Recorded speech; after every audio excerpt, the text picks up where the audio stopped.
Let us turn to Song of Solomon chapter 2. పరమగీతములు 2వ అధ్యాయాన్ని చూద్దాం. I mentioned that this book is unique among all the 39 books of the Old Testament. పాత నిబంధనలో ఉన్నటువంటి 39 పుస్తకాల్లోనూ కూడా ఈ పరమగీతం అనేటటువంటి పుస్తకం చాలా అసమానమైనది. ఈ మాట నేను మీతో చెప్తూ వచ్చాను. Because the other books are all except Genesis about man under the law. ఎందుకనగా మిగతా పుస్తకాలన్నీ ఆదికాండము తప్ప మిగతా గ్రంథాలన్నీ కూడా మానవుడు ధర్మశాస్త్రము క్రింద ఏ రీతిగా లోబడి ఉన్నాడు అనే సంగతి చెప్తున్నాయి. But there is one book which has no reference to the law. అయితే ఈ ఒక్క పుస్తకంలోనూ కూడా ధర్మశాస్త్రాన్ని గురించినటువంటి సంగతి ఎక్కడ ఏం లేదు. It is about love. ఇది ప్రేమను గురించి. We can serve God under law or out of love. మనం ప్రభువుని సేవించడానికి ధర్మశాస్త్రము క్రింద ఉండి సేవించాలా లేకుంటే మన ప్రేమను బట్టి ప్రభువుని ప్రేమించాలా? Law is like a servant serving his master. ఈ ధర్మశాస్త్రం అనేది ఎట్లా ఉంటుందంటే యజమానునికి దాసుడు ఏ రీతిగా సేవిస్తాడో అనేది. Love is like a wife serving her husband. ప్రేమ అనేటటువంటిది భార్య భర్తకు ఏ రీతిగా సేవ చేస్తుందో అనే విధానంలో ఉంటుంది. And all of us are serving the Lord in one of these two ways. మనమందరం కూడా ప్రభువుని సేవించడానికి ఈ రెండు విధానాల్లో ఏదో ఒక దాని ప్రకారంగా ప్రభువుని సేవిస్తున్నాం. Like I said once before, ముందుగా నేను మీకు చెప్పినటువంటి రీతిగా a wife and a servant woman may both be cooking rice in the kitchen. ఒకవేళ వంటగదిలో భార్య అట్లానే పని మనిషి ఇద్దరు కూడా వంటగదిలో వంట చేస్తూ ఉండొచ్చు. One is doing it for a salary, the other is doing it out of love. వారిలో ఒక వ్యక్తి తను తీసుకునే జీతం నిమిత్తమై అక్కడ పని చేస్తుంది, ఇంకొక ఆమె ప్రేమను బట్టి పని చేస్తుంది. And you know what is your attitude in serving the Lord. మీరు ప్రభువుని సేవించడానికి మీ గమనము మీ వైఖరి ఎటువంటిదో అది మీకే తెలుసు. If you serve the Lord and then you expect something from him, ఒకవేళ మీరు ప్రభువుని సేవిస్తూ ఆయన దగ్గర నుండి ఏదో కావాలని ఎదురు చూస్తున్నారనుకోండి, కోరుకుంటున్నారనుకోండి, some blessing, ఏదో ఆశీర్వాదం కావాలి, that is like a salary. అది ఒక జీతం లాంటిది.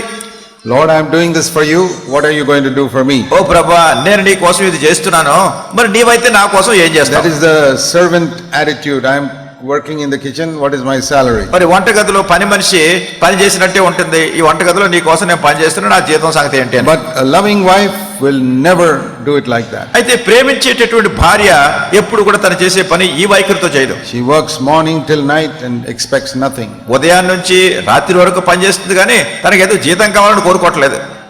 Even if the husband is sick and in bedridden and paralyzed and cannot go to work, ఒకవేళ భర్త అనారోగ్యంతో ఉండి పడక మీద ఉండి లేకుంటే పక్షవాతం వచ్చి ఏ పని చేయడానికి వెళ్ళలేకపోతున్నా గానీ భార్య సేవిస్తుంటారు. then see what the wife does. అప్పుడు చూడండి భార్య ఏం చేస్తుందో. She not only cooks the food, వంట చేయటం మాత్రమే కాదు, she goes to work and earns the money for the house. మరి ఇంటి నిమిత్తమే అవసరాలు తీర్చడానికి పని చేయడానికి వెళ్ళి పని చేసి వస్తుంది. Because the husband is paralyzed and cannot work. ఎందుకంటే భర్తకు పక్షవాతం వచ్చింది, పని చేయలేడు. She does the work of father and mother and husband and wife all together in one person. తల్లి తండ్రి భర్త భార్య వీళ్ళందరి నిమిత్తమే కావాల్సిన అవసరాలు ఒక్క వ్యక్తి పని చేస్తుంది, వెళ్ళి earns the money, డబ్బు సంపాదిస్తుంది, comes back, ఇంటికి వస్తుంది, cooks the food, వంట చేస్తుంది, takes care of the children, పిల్లల గురించి బాధ్యత వహిస్తుంది, goes to the market, మార్కెట్కి వెళ్తుంది, buys the clothes for the children, పిల్లల కోసం బట్టలు కొంటుంది, comes back, వెనక్కి వస్తుంది, helps the children with the homework, మరి పిల్లలు హోంవర్క్ చేశారా లేదా అని చూస్తుంది, and gets up early morning 4 o'clock to make breakfast. ఉదయాన్నే 4 గంటలు లేచి ఉదయకాలపు ఆహారం ప్రజల కోసం సిద్ధపరుస్తుంది. At the end of the month, what is her salary from her husband? మరి నెలంతా అయిన తర్వాత భర్త దగ్గర నుంచి ఆమెకు వచ్చే జీతం ఏమిటి? 0. 0. Next month, తర్వాత నెలలో same thing. అదే సంగతి. Next month, same thing. తర్వాత నెలలో కూడా అంతే. Which servant will work like this? ఎట్లాంటి దాసురాలు పని మనిషి ఇట్లా పనిచేస్తుంది? Only a loving wife. ప్రేమించే భార్య మాత్రమే ఇట్లా చేయగలదు. And that is how the true servants of the Lord have served God in all these 2000 years. ఆ రీతిగా దేవుని కొరకు యథార్థమైనటువంటి సేవకులు ఈ 2000 సంవత్సరాలుగా ప్రభువుని ఈ రీతిగా సేవిస్తూ వస్తున్నారు. They don't work for salary. జీతం కోసం వాళ్ళు పనిచేయడం లేదు ప్రభుకి. There are pastors who work for salary. కొంతమంది పాస్టర్లు ఉన్నారు, జీతం కోసం పనిచేసే వాళ్ళు ఉంటారు. Then they will look if there is some other church where they can get a better salary. ఇంకో వేరే చర్చిలో ఎక్కువ జీతం ఇస్తారేమో చూస్తూ ఉంటారు. And then they go there. అక్కడికి వెళ్తారు. These are not servants of the Lord. వీళ్ళు ప్రభువుని సేవించే We సేవకులు can కాదు. say they are servants of money. ఇంకో మాటలో చెప్పాలంటే వాళ్ళు డబ్బుని సేవించేటటువంటి There వాళ్ళు. are two gods. ఇద్దరు దేవుళ్ళు ఉన్నారు. The real God, Jesus Christ, నిజమైన దేవుడు యేసుక్రీస్తు ప్రభువారు, and the false God, which is money. తప్పుడు దేవుడు ఎవరంటే డబ్బు. And anyone who serves money cannot serve Jesus Christ. డబ్బుని సేవించే వాళ్ళు ఎవరు కూడా యేసుక్రీస్తు ప్రభుని సేవించలేరు. In the Old Testament, పాత నిబంధనలో it was different. అది వేరే విధానంలో ఉండేది. The Levites were the servants of God, అక్కడ లేవీయులు దేవుని సేవ చేస్తూ ఉండేవారు. and God told them, దేవుడు వాళ్ళతో చెప్పాడు, I have given you the tithes, 10% of all the other 11 tribes in Israel. ఇశ్రాయేల్లో ఉన్నటువంటి మిగతా 11 గోత్రంలో ఉన్న వాళ్ళందరూ కూడా దశమ భాగం తీసుకుని వచ్చి ఇవ్వాలని చెప్పారు మీరు. God made those 11 tribes into 12 tribes. మరి దేవుడు ఆ 11 గోత్రాలను 12 గోత్రాలుగా చేశాడు. He divided Joseph into 2 tribes. యోసేపును 2 గోత్రాలుగా చేశాడు. So those 12 tribes కనుక ఆ 12 గోత్రాలు were told, చెప్పబడింది, you must take 10% of everything you get in your field మీ పొలంలో వచ్చే పంట అంతట్లోనూ కూడా దశమ భాగం తీసుకురావాలి, and give it to these Levites who are the servants of God. దేవుని సేవ చేస్తున్నటువంటి లేవీయులకు ఇవ్వాలి.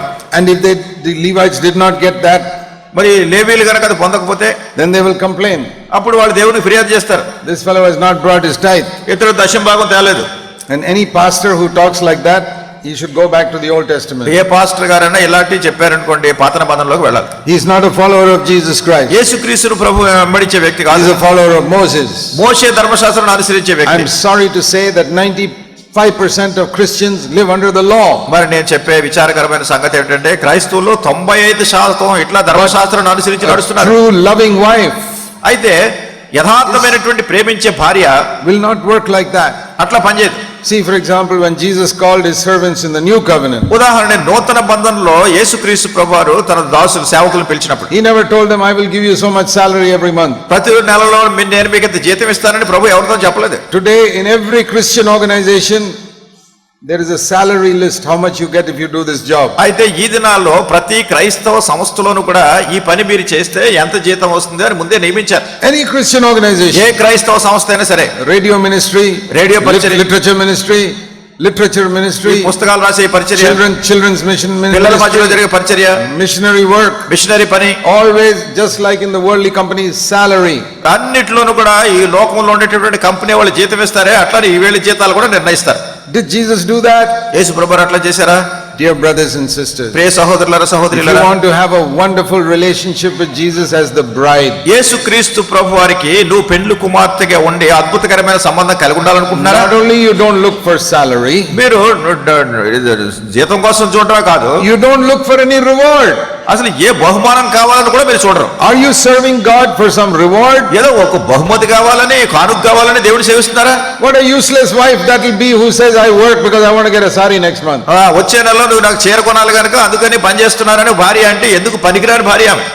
No, I expect nothing. ఆ భార్య అంటే నాకేం అక్కర్లేదంట.